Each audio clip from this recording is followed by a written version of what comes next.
welcome back to my channel. My name is Ratika Gupta and topic for today is section 13 of the Indian Contract Act, which deals with the word consent.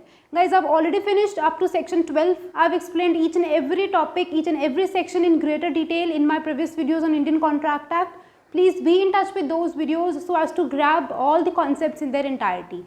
Talking about section 13 of the Indian Contract Act, it deals with consent. Now before we move on, guys, if you are new to my channel and you have not subscribed it yet, please मेरे channel को अभी subscribe कर दो. And yes, if you enjoy learning with me and if you understand what I teach, please like all my videos and let me know in the comment section.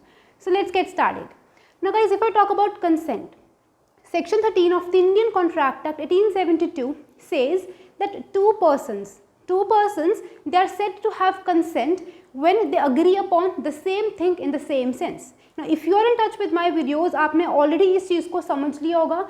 When two people they agree upon the same thing in the same sense, it is known as consensus ad idem. इसको हम बोलते हैं consensus ad idem. तो consent का मतलब होता है कि दो लोग जब भी एक दूसरे के साथ कॉन्ट्रैक्ट करने की कोशिश करते हैं, उसमें दोनों लोगों को दे हैव टू अग्री. पहली important essential is that there must be two people. एक इंसान अपने आप के साथ कंसेंट नहीं कर सकता. There must be an offer और a proposal which is followed by acceptance by the other person. It means consent में दो लोगों का होना ज़रूरी है.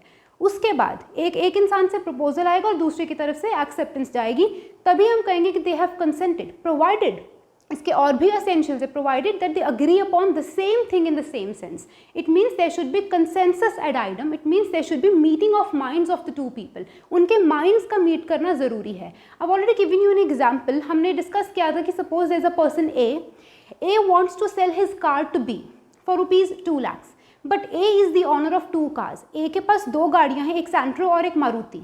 अब ए तो जो है वो अपनी सैंट्रो कार बेचना चाहता है, बट बी को लगता है कि ए अपनी मारुति कार बेचना चाहता है. इट मीन्स ए का जो माइंड है इज़ फॉर सेलिंग हिज एक कार अपनी वो बेचना चाहता है, और बी जो है वो सोचते हैं कि ए अपनी मारुति कार बेचना चाहता है.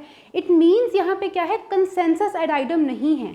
जो ए सेल करना चाहता है वही एग्जैक्टली वो चीज़ नहीं है जो बी खरीदना चाहता है. It means there is no consensus ad idem, there is no meeting of minds of these two people. अब कॉन्ट्रैक्ट यहाँ पे नहीं बनेगा. A valid contract will never come into existence जब तक वैलिड कंसेंट नहीं होगा. और उस कंसेंट को वैलिड होने के लिए किस चीज़ की ज़रूरत पड़ती है? पहली बात, देयर मस्ट बी 2 parties. अब यहाँ पे पार्टीज तो हैं, but there is no meeting of minds. इनका माइंड मीट नहीं कर रहा. जो ए सोच रहा है, यानी कि जो ए बेचना चाहता है, वो एग्जैक्टली वही चीज़ नहीं है जो बी खरीदना चाहता है, क्योंकि A is the owner of 2 different cars. तो यहाँ पे एग्जैक्टली इन क्लियर वर्ड्स ये बताना होगा कि ए किस चीज़ को बेचना चाहता है और बी किस चीज़ को खरीदना चाहता है. अगर ए अपनी मारुति कार बेचना चाहता है for ₹2 lakhs, B must purchase that car itself for ₹2 lakhs. वही गाड़ी बी को परचेज करनी है. अगर इनका मीटिंग ऑफ माइंड नहीं है, कंसेंसस एड आइडम नहीं है, तो सेक्शन 13 के अकॉर्डिंग इनका कंसेंट वैलिड नहीं होगा. अगर कंसेंट वैलिड नहीं है तो यहाँ पे valid contract can never come into existence. Contract कभी नहीं बनेगा. तो आपको समझ आए कि हमने इसके इंपॉर्टेंट एसेंशियल्स भी डिस्कस किए. आई have given you an example. अब गाइज इस चीज़ को समझने के लिए will be discussing a very interesting case law.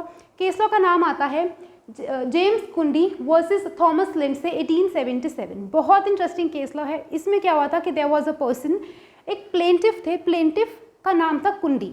He was a manufacturer of handkerchiefs. Hankies वो बनाते थे. Now one day what happened is, एक डिफेंडेंट था. डिफेंडेंट का नेम था ब्लैंकर्न. इन पॉइंट्स को ध्यान से देखना. Blenkarn was the name of the defendant. Defendant ने कॉरेस्पॉन्डेंस भेजी, यानी कि एक प्रपोजल भेजा to this Cundy, to this plaintiff, और उस मैन्युफैक्चरर को कहा कि आई विश टू परचेज हैंडकरचिप्स. तो इसने क्या किया, जो कुंडी था, कुंडी ने ब्लैंकर्न के प्रपोजल को एक्सेप्ट किया और ब्लैंकर्न को क्या भेज दिए, हैंडकरचिप्स भेज दिए. लेकिन इस केस लॉ के फैक्ट्स में ट्विस्ट ये है कि ब्लैंकर्न ने अपने आप को मिसरिप्रेजेंट किया to be Blenkiron and company. Blenkiron and company एक रिप्यूटेड फर्म थी जिसको ये जो कुंडी है वो बहुत अच्छे से जानता था. कुंडी को लगा कि जो मेरा डीलिंग है वो होने जा रही है विद अ रिप्यूटेड फर्म जिसका नाम है ब्लैंकेरॉन एंड कंपनी. और बाई चांस जहाँ पे ये ब्लैंकर्न रहते थे और जहाँ पे इस कंपनी का ऑफिस था, उनका एड्रेस क्वाइट सिमिलर था. ये दोनों ही कहाँ पे रहते थे, वुड स्ट्रीट में रहते थे. इनका एड्रेस क्या था, वुड स्ट्रीट इनका एड्रेस था. यहाँ वहीं पे ये भी इंसान रहता था और वहीं पे इस कंपनी का जो ऑफिस भी वहीं पे लोकेटेड था, वुड स्ट्रीट में. अब ब्लैंकर्न ने क्या किया, he misrepresented himself to be Blenkiron and company. उसने सिग्नेचर्स को फॉर्ज कर दिया और इस इंसान को ये बिलीव करवाया कि मैं कौन हूँ, ब्लैंकेरॉन एंड कंपनी हूँ और आपका जो ट्रेड है वो मेरे साथ होने जा रहा है। जब कुंडी को ये पता लगा कि एक्चुअल में मेरा ट्रेड ब्लैंकर्न नाम के इंसान से हुआ है, who misrepresented himself to be Blenkiron and company, उस टाइम तक बहुत देर हो चुकी थी। क्योंकि जब ब्लैंकर्न थे उन्होंने क्या किया, हैंडकरचिप्स को परचेज किया और उसको थर्ड पार्टी को बेच दिया। उन हैंडकरचिप्स को लिया, उसकी पेमेंट भी नहीं करी। इस इंसान को, कुंडी को, मैन्युफैक्चरर को पेमेंट नहीं करी, हैंडकरचिप्स लिए और लेने के बाद किसको बेच दी, लिंडसे को। थर्ड पार्टी का नाम था लिंडसे, तभी इस केस लॉ का नाम आता है कुंडी वर्सेस लिंडसे। क्योंकि कुंडी ने फिर क्या किया, जो मैन्युफैक्चरर थे उनको तो ऑब्वियसली जो हैंकीज उन्होंने बेचे उसके लिए मनी वापस उनको रिक्वायर्ड थी, या तो उनको क्या करो, उनका जो हैंडकरचिप्स हैं उन्होंने जो सामान बेचा उसको वापस किया जाए या फिर उनको कॉम्पेंसेट किया जाए। अब यहाँ पे क्या हुआ, क्योंकि ऑलरेडी ये सामान इस इंसान को थर्ड पार्टी को बेच दिया गया था और थर्ड पार्टी का जो राइट है वो इंटरवीन हो चुका था। इसको हम बोलते हैं rights of third party intervene हो चुका है। But point to be noted is that कि थर्ड पार्टी ने इसको गुड फेथ में खरीदा था, good faith and for consideration. I already told you कि गुड फेथ का मतलब होता है जब थर्ड पार्टी ने इनोसेंटली खरीदा हो। Third party is not a party to this fraud. उसको नहीं पता कि जो हैंडकरचिप्स हैं उनका टाइटल इसके पास नहीं आया। अब इस इंसान के पास जब टाइटल नहीं है, एक वैलिड टाइटल लॉ की तरफ से नहीं आया इस इंसान के पास, जब आपके पास उस चीज़ का टाइटल नहीं है तो आप उस चीज़ को आगे पास ऑन नहीं कर सकते। लेकिन इस चीज़ का लिंडसे को नहीं पता था, third party Lindsay and company को इस चीज़ का नहीं पता था, उन्होंने गुड फेथ में खरीद लिया। Now what happened is finally Cundy ने लिंडसे को स्यू किया। Cundy this manufacturer sued Lindsay and company for recovery of goods. उन्होंने कहा कि हमें हमारी गुड्स जो हैं वो वापस दिलाई जाएं। अब कोर्ट ने यहाँ पे क्या कहा, कोर्ट ने कहा कि यहाँ पे कंसेंसस एडाइडम नहीं है। कंसेंसस एडाइडम का मतलब है यहाँ पे सेक्शन 13 एप्लीकेबल नहीं है। इट मीन्स यहाँ पे कंसेंट नहीं है। And I have told you, जब तक valid consent will not come into existence तब तक valid contract can never come into existence. If you remember section 10 of the Indian Contract Act, उसमें मैं आपको ऑलरेडी बता चुकी हूँ कि for a valid contract to come into existence उसके कुछ असेंशियल्स होते हैं। उन असेंशियल्स में मैंने आपको बताया था कि उसमें कंसेंट होना भी ज़रूरी है और कंसेंट भी क्या होना चाहिए, वैलिड कंसेंट होना चाहिए। जब तक ये कंसेंट वैलिड नहीं होगा तब तक valid contract can never come into existence. अब ये कंसेंट वैलिड क्यों नहीं है, because according to section 13 there should be consensus ad idem, लेकिन यहाँ पे कंसेंसस एडाइडम नहीं है, मीटिंग ऑफ माइंड्स नहीं है। अब मीटिंग ऑफ माइंड्स क्यों नहीं है, बिकॉज जिस इंसान को कुंडी के माइंड में जो इंसान था वो एक्चुअल में वो इंसान नहीं था जिसको उसने सामान बेचा। उसने सोचा कि I am selling my product, I am selling my handkerchiefs to Blenkiron and company, जबकि उसने बेचा किसको, ब्लैंकर्न को। तो यहाँ पे मीटिंग ऑफ माइंड्स नहीं है। इस इंसान को पता था कि मैं इसके साथ ट्रेड कर रहा हूँ, लेकिन इस इंसान को नहीं पता कि वो किसके साथ ट्रेड कर रहा है। मीटिंग ऑफ माइंड्स नहीं हुए, कंसेंसस एडाइडम नहीं हुआ। Two persons they are said to have consent when they agree upon same thing in the same sense, लेकिन यहाँ पे agreement on the same thing and in the same sense नहीं थी, तो यहाँ पे valid consent was not there। अब जब यहाँ पे consent है valid नहीं है तो ये contract भी valid नहीं होगा। As a result of it what happened is कि कुंडी को कहा गया, I am so sorry, Lindsay and company को कहा गया कि बेशक आपने इसको गुड फेथ में खरीदा, आपके राइट्स इंटरवीन हो चुके थे, लेकिन क्योंकि इस हैंडकरचिप्स पे जिस इंसान ने आपको हैंडकरचिप्स बेचे जब उसका खुद का ही टाइटल वैलिड नहीं था तो आपका टाइटल यहाँ पे नहीं आ सकता। अगर मैं आपको कुछ सेल करती हूँ तो it should be my own, मेरी ऑनरशिप होनी चाहिए तभी मैं आपको आगे बेच सकती हूँ, लेकिन जब वो मेरी चीज़ ही नहीं है, how can I sell you. जब मेरा यहाँ पे टाइटल नहीं था तो आपका कभी टाइटल नहीं आएगा। वही इस केस में हुआ, और जब इनका टाइटल नहीं है to these handkerchiefs so they had to recover those goods back to Cundy. तो यहाँ पे हमारे पास कॉन्सेप्ट आता है कंसेंट का, section 13 of the Indian Contract act. क्योंकि यहाँ पे कंसेंट नहीं था, मीटिंग ऑफ माइंड्स नहीं था बिटवीन ब्लैंकर्न एंड कुंडी, तो यहाँ पे कोर्ट ने कहा कि it is not a valid consent and hence not a valid contract. So इसीलिए लिंडसे एंड कंपनी को जो गुड्स हैं वो रिकवर करनी पड़ी, और जो ये कुंडी है, ये वाले जो लोग हैं, this plaintiff party, they won this case.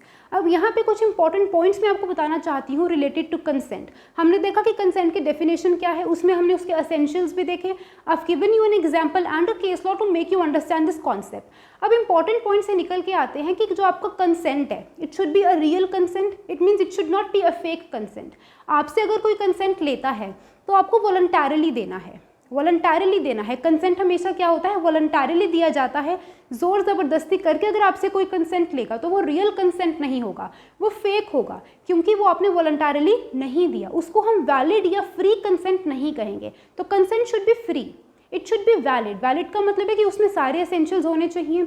Essentials में सबसे इंपॉर्टेंट क्या है कि there must be two people and they must agree upon the same thing in the same sense. There should be consensus ad idem, there should be meeting of minds of those two people.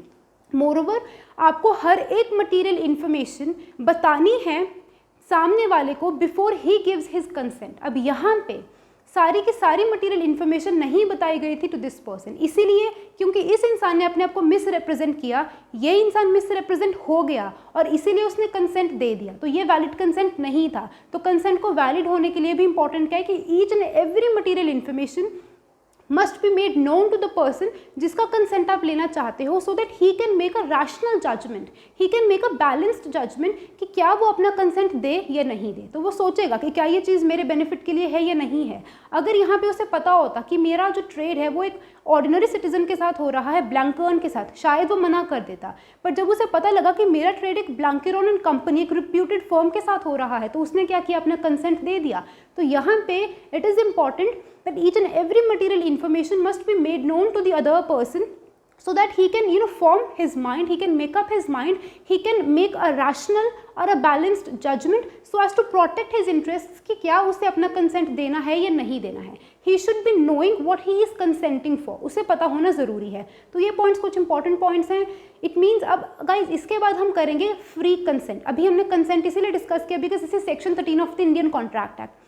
इसके बाद I will be discussing section 14 which talks about free consent. और free consent के कुछ essentials होते हैं, उनको हम slowly and steadily read करेंगे। बट फ्री कंसेंट को समझने से पहले कंसेंट इंपॉर्टेंट था, इसीलिए I have discussed this entire concept with you which deals with section 13 of the Indian Contract act. So thank you so much guys, stay tune for more videos, please like and subscribe to my channel, keep learning, stay safe and bye bye.